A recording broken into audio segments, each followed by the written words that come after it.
এদিন রাত্রে বরের সাথে প্রচুর পরিমাণে ঝগড়া করেছি। ঝগড়া করার পর এখন আমার প্রচুর পরিমাণে মাথা যন্ত্রণা করছে, তার জন্য আমি শুয়ে পড়ে আছি। আর আমাকে যদি কেউ কিছু মিথ্যে কথা বলে সেটা নিয়ে আমার প্রচুর মাথায় লেগে যায়, আর তার জন্য মাথা যন্ত্রণাও শুরু হয়ে যায়। আর আজকে সকাল থেকে ওয়েদারটা একদমই মেঘলা, আর এখন যেহেতু বর্ষাকাল, এক্ষুনি রোদ আর এক্ষুনি বর্ষা, এই রকমই হচ্ছে ওয়েদারটা। তো হ্যালো এভরিওয়ান, তোমরা সবাই কেমন আছো? আশা করি ভালো আছো। আমার আর একটি ব্লগে স্বাগত জানিয়ে আজকের ব্লগটা স্টার্ট করতে চাই। আমি শ্যামলী, তোমরা কিন্তু ভিডিওটা প্লিজ লাস্ট পর্যন্ত দেখতে থাকো, আশা করি তোমাদের ভালো লাগবে। আজকে সকাল থেকে একদম ভালো লাগছে না, কোনো এনার্জিও ছিল না, তার জন্য আমি ঘুম থেকে উঠেই একদম ব্রাশ করতে লেগে পড়েছি। যেহেতু শরীরটার মধ্যে কোনো একটা এনার্জি ভাব নেই, তার জন্য আমি ব্রাশটা করে নিই, তারপরে যা হয় হবে। তারপরে বর এদিকে দেখো রাগ ভাঙানোর জন্য না কি জানি না, তো আখ রস কিনে নিয়ে এসেছিলো। এখন আমি এক গ্লাস আখ রস খেয়ে নিচ্ছি, মেয়েকেও দিয়ে দিয়েছে আর আমিও এখন খেয়ে নিচ্ছি। আর শরীরের পক্ষে আখ রস এখন খুবই ইম্পর্টেন্ট। ডাব তো পাই না, মানে এত ডাবের দাম বেড়ে গেছে। আমাদের এদিকে ডাব কত করে জানো? 90 টাকা করে। তোমাদের ওইদিকে ডাবের দাম কত করে গো? অবশ্যই আমাকে জানাবে। তো যারা ভিডিওটা দেখবে তারা অবশ্যই জানাবে। তার জন্য না বর আমার কিনে নিয়ে আসেনি ডাব। আর আজকে শরীরের মধ্যে যেহেতু এনার্জি ছিল না, তার জন্য আজকে চুটকি মেরেই বিছানাটা গুছিয়ে নিলাম। বিছানাটা আজকে গোছানোর এনার্জি ছিল না, তাই চুটকি মেরেই বিছানাটা গুছিয়ে নিলাম। যেহেতু কালকে রাত থেকে কিচ্ছু খাইনি, তার জন্য বর এদিকে চা করে নিয়ে এসেছিলো, আর এদিকে চানাচুর দিয়ে আর পেঁয়াজ দিয়ে মুড়ি মাখিয়েছে। তো এখন আমি ওই চানাচুর মাখা মুড়ি আর চা খাই। চাটা তেমন ভালো হয়নি, মানে একদম সাদা হয়ে আছে, লিকার একদমই দেয়নি। যাই হোক, ও যেমন পেরেছে তেমনই বানিয়ে নিয়ে এসছে, তাও ভালো লেগেছে যে আমার জন্য কিছু নিয়ে এসছে, এটাই আমার খুব ভালো লাগছিল। তো চা খেয়ে ও চলে গেছে কাজে, মানে আমাদের যেহেতু বাড়িতে রোয়া হটে, তার জন্য ও রোয়াইতে চলেছে। আর আমি এখানটায় ঘরে একটু শুয়ে পড়েছিলাম, যেহেতু শরীরটা প্রচুর পরিমাণে দুর্বল ছিল, তার জন্য না আমি একটু শুয়ে পড়েছিলাম। আর এদিকে আমার কিন্তু কোনো কাজকর্ম কোনো সারা হয়নি। তো আমি যেহেতু শুয়ে পড়েছি, আমাকে একটাবারও জিজ্ঞাসা করা হয়নি যে বৌমা তুমি শুয়ে আছো, কি হয়েছে না কি, কোনো ব্যাপারেই জিজ্ঞাসা করেনি। তো যেহেতু উনি শুনে নিয়েছে কালকে রাত্রে দুজনের মধ্যে ঝগড়াঝাটি হয়েছে, তার জন্যই ভেবেছে হয়তো রাগ করে শুয়ে আছি বা কোনো কিছু। তো যাই হোক, শুয়ে আছি যেহেতু কাজকর্মগুলো তো করে নিতে হবে, না কাজকর্মগুলো করে রাখেনি, আমার জন্য ফেলে রেখেছে। ওরা সবাই মাঠে চলে গেছে জানো, তো তার জন্য আমি থালা বাসনগুলো ধুয়ে নিয়ে চলে এসেছি আগে। তারপরে আমি এখন ঘর দোর ঝাঁট দিচ্ছি। সকাল 5:30টার কাজ, তো আমি এখন 8:30টার সময় সারছি। কী করব বলো, আমার শরীর যদি না ভালো থাকে আমি কিছু করার নেই।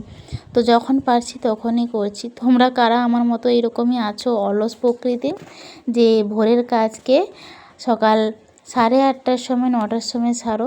আমি তো করছি এই রকম, কারণ এই প্রেগনেন্সির সময়টা না এক দিন এই রকমই হয়ে যায়। কি করব বলো তো, কিছু করার নেই। লাস্টে আমার ঘরটা বাকি ছিল, আমার ঘরটা ঝাঁট দিয়ে নিলাম। অনেক দিন ধরেই বরকে বলছিলাম যে একটা কার্পেট নিয়ে আসো, নিচে পেতে দিয়ে দেখতেও ভালো লাগবে।